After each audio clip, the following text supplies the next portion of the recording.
Many physical symptoms we experience every day, like fatigue, lack of energy, and low resistance to colds, can be related to a deficiency of vitamin A. In today's video, you're going to learn how to do a self-exam. Check if you're lacking this vitamin, and it's easier than you think. I'm also going to talk about the sources of vitamin A and how much we should consume daily. I am Dr. Anna Maria, and you are on Tips, Dr. Anna Maria. I'm a surgeon, dentist, naturalist. I have a specialization in nutrition and dietetics and a postgraduate degree in functional gastronomy. Tell me something. Where in the world are you watching me from?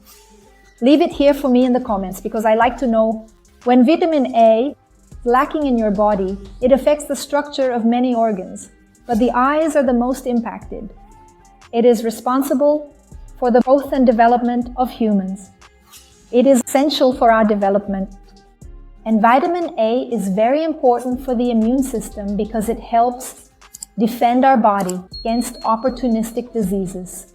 It also, folks, maintains the health of the tissues that line the nose, throat, mouth, eyes, and stomach. It has a photoprotective function that protects the skin from ultraviolet rays, from the sun, and from the blue light of cell phones and televisions. It acts as sunscreen, a natural light filter, and it does this because it has this antioxidant action, which is why it's considered the vitamin of youth. When we combine it with other fat-soluble vitamins like vitamin E, vitamin D, and K, its protective effect is enhanced. When we combine it with a phytochemical like resveratrol, you also get an enhanced benefit since it works specifically to protect the skin and internal organs from aging. When a person has a vitamin A deficiency, some noticeable aspects can be seen just by looking. Look at that! The hair becomes dry, dull. It causes loss of appetite and loss of taste. In children, it causes growth inhibition. Colds and infections are quite recurrent. You can suffer from chronic sinusitis. Salivation decreases, persistent headache, problems with the cornea, eye issues, vision loss, cataracts, degenerative diseases, macular diseases. Nails can also become weak and flaky. In women, there is a decrease in fertility and difficulty getting pregnant. Tell me something. Do you have any of these symptoms? If so, tell me which ones you've experienced. But after all, folks, what really causes a deficiency in vitamin A? You can get an idea, right? A deficiency in vitamin A can happen due to a lack of intake of nutrients that contain vitamin A.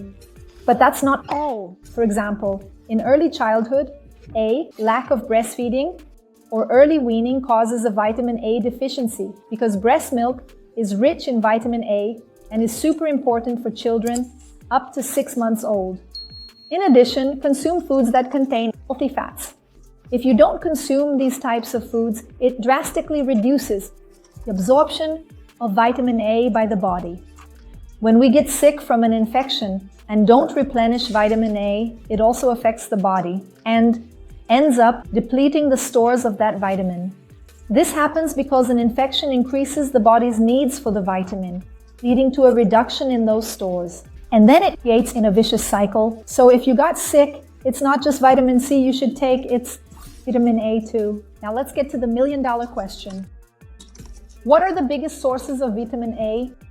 Can you answer me? Preformed vitamin A in the form of retinol, which is ready to be used by the body, is found in animal-based foods like meat, especially organ meats, liver, and egg yolks. You can also find it in whole milk and its derivatives like butter, cheese, and yogurt. The plant sources of vitamin A are also more extensive. We find them in the form of carotenoids, and these are precursors to vitamin A, meaning they will convert into vitamin A in our bodies. We find carotenoids in yellow and orange fruits and vegetables, as well as in green leaves. Because even though the leaf is green, it goes through a yellowing process. Have you noticed that? So there is vitamin A. Think with me: mango, papaya, caja, cashew, guava, red pumpkin, arimum, carrot. Swiss chard, kale, chicory, parsley, and cilantro. Some palm fruits and their oils are also very rich in vitamin A.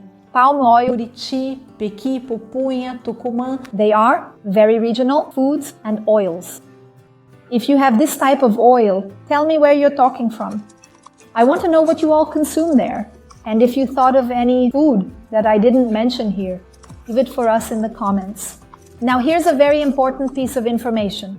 Pay attention. Here's the tip. If you have a deficiency of zinc and vitamin E, it harms the metabolism of vitamin A. So, what do you need to do? When you find out that you're deficient in vitamin A, you also need to replenish vitamin E and the mineral zinc. To consume vitamin E, you'll find it in healthy oils and fats.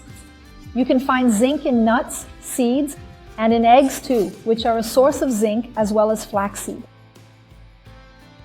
The recommended amounts of vitamin A are 900 mcg for men and 700 mcg for women. Now for you, I'll leave in the video description the amount for each age and how much vitamin you can find in 100 green of each food, because that way you'll be able to plan your daily intake. Now you know, when do we need to supplement this vitamin? This is an important question. Supplementation is recommended when the patient is very deficient in this vitamin and needs a high dose to absorb vitamin A more quickly.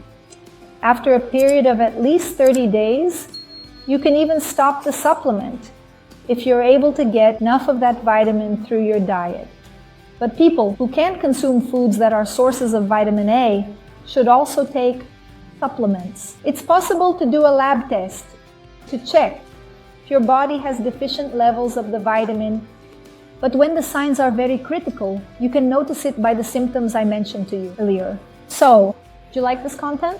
So I'm going to recommend that you watch the benefits of resveratrol for your health. It's essential for you to have this knowledge to prevent and help treat various conditions like heart disease, Alzheimer's, and also to address premature aging and the aging of organs. I hope you all like this video. If so, give that like, subscribe to the channel. And if you don't follow us on Instagram, follow us there. See you there. Big kiss.